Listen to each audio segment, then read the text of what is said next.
This is Luton. So guys, here I am back with my promised update. I'm going to keep this video as concise as possible because this is not a discussion video in so much as the last on the ECM was. This is simply to update people with the mechanics that we've tested and run since the patch. As I always state, I'm sure there'll be differences people find between our results and what they may experience in game, but these are the results we scored in as controlled and consistent a situation as we could create. We tested ECM versus heat-seeking and javelin missiles, flares versus heat-seekers and javelins, and the functionality and range of below radar. Everyone will have by now read the patch notes for themselves, and I gave a breakdown of the most significant changes relevant to air combat on my last video. But my non-specific summary is that they have basically shortened the lock-on for most heat-seeking missiles, improved below radar versus ground-to-air missiles, and changed the dynamic of flares to affect javelins. That's your short, bare-bones need to know. First, let's look yet again at the ECM.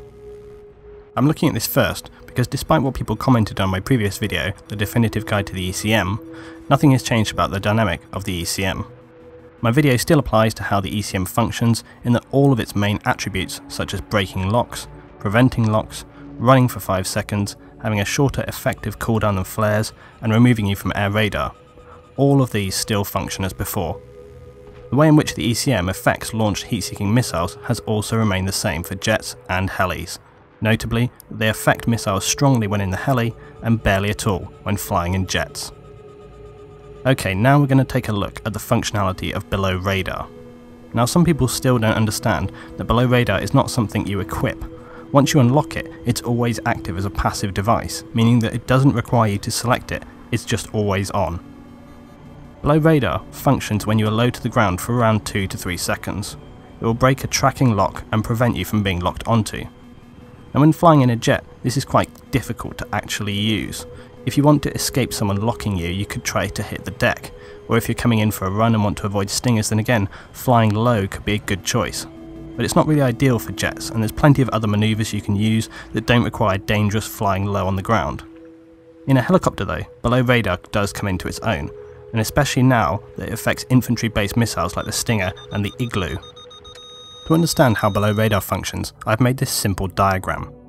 If you didn't already know this, then listen up. Below radar operates by your literal distance from the ground, so it doesn't measure altitude as such because this would be your distance from sea level. It functions by measuring your height from the ground. So in theory, if you were flying at a medium height and started to get locked on, instead of flying down to the ground, which could be dangerous and also you may run out of time, if you were to say strafe to your side and move towards an area of ground or a mountain that reduced the distance from your heli to the ground, this would activate below radar and hopefully prevent you from a missile lock. So for a helicopter, this can be absolutely devastating for ground-to-air missile teams trying to lock you up. One of the other changes that's been made is the distance for locking for ground-to-air missiles like the Stinger and the Igloo. We wanted to find out just how severe a change this has been, so in this footage here you can see us trying to lock on the distance and also the main altitude. So in terms of distance, you can see here it's actually still quite a long way, and you can get a lock at quite a reasonable range. And in terms of height, again, it takes quite a high altitude to actually completely lose a lock. So the Stinger hasn't, they haven't been changed so severely that they're completely incapable. It's the below radar more often than not which is causing the main problem. And there we go, you see, losing the lock only there at quite a high altitude indeed. So we cross over now to the footage in helicopter. And again, we wanted to measure the actual, the height, the AGL, at where you lose a lock.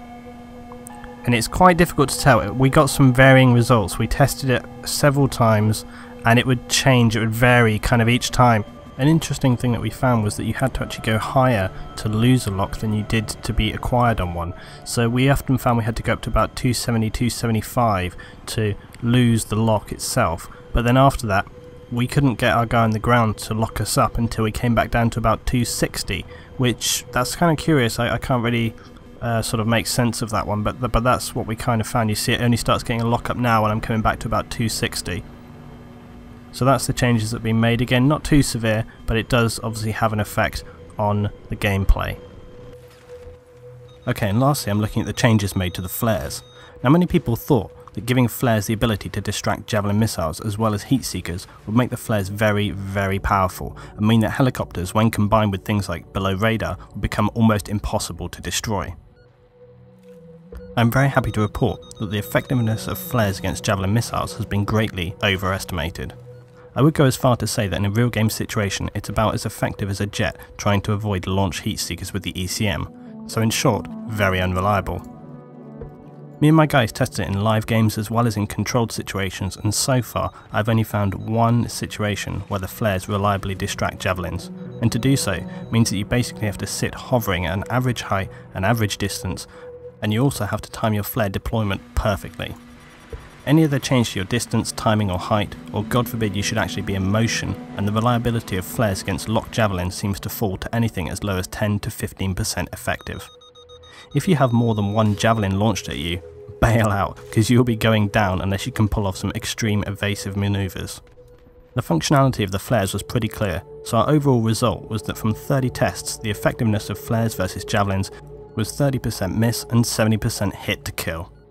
But bear in mind that the only time we managed to get the Javelin to actually miss was as demonstrated, average distance, average height, and once you go low or high or moving, we registered a kill on every Javelin fired, so it's really not very practical to use in a live game, and I definitely wouldn't feel safe relying on it.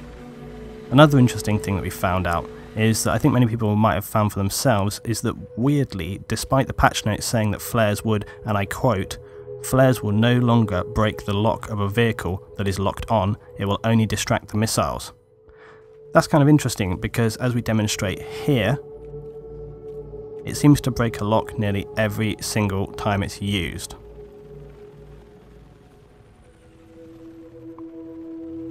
So flares will break the lock of a SOFLAM or CITV, or basically any laser designation system nearly every single time. But it's pretty ineffective at distracting launched Javelin missiles, guided shells, etc, etc. It can distract them, and we have seen in our testing multiple times when it did actually affect them, or they missed completely. But as I always say in my videos, you have to think of literal, practical, in-game situations, not these technicalities. Testing it in a controlled environment is a simple way for us to check the behaviour of a piece of kit without having to consider a range of variables and what could be affecting it.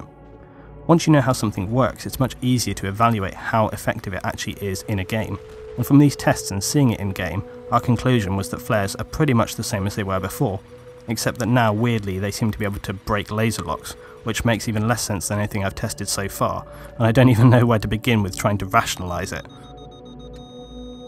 So, in summary, the ECM functions as it did before the patch. Flares now have the illogical ability to break laser designated locks, but their ability to distract Javelins is negligible. Below radar is extremely effective and can render heat-seeking attacks against helicopters almost null and void.